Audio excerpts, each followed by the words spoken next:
जर तुम्ही पण फ्रेशर असाल आणि तुम्हाला पण तुमचं नेटवर्क नसेल तर अजिबात चिंता करायची नाही. नेटवर्क वाढवण्यासाठी या खालील स्टेप करायच्या आहेत. पहिली गोष्ट म्हणजे लिंक्डइन वरती जायचंय, तिथे जॉब्स वरती क्लिक करायचंय. तुम्हाला ज्या प्रकारचे रोल्स पाहिजेत ते टाईप करायचे, उदाहरणार्थ डेटा अनालिस्ट, फुल स्टॅक डेव्हलपर वगैरे. आता त्याच्यानंतर जॉब्सच्या ऐवजी पीपल वरती जायचंय आणि ऑल फिल्टर वरती क्लिक करायचंय आणि तिथे खाली स्क्रोल केल्यावरती स्कूल हा ऑप्शन शोधायचा आणि तुमच्या कॉलेजचं नाव टाकायचं आणि शो रिझल्ट वरती क्लिक करायचंय.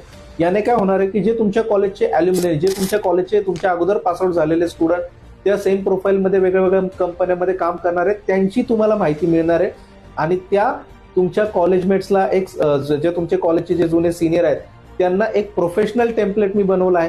त्या टेम्पलेटने तुम्ही संपर्क करायचा जेणेकरून सेम कॉलेजचे स्टुडंट असल्यामुळे ते सुद्धा कुठेतरी तुमच्यासोबत हे कोरिलेट करतात आणि ते टेम्पलेट जर तुम्हाला पाहिजे असेल तर फक्त तुम्ही या व्हिडिओवरती कमेंट करा, यस, तुम्हाला जे टेम्पलेट आहे ते ऑटोमॅटिकली मिळून जाणार आहे.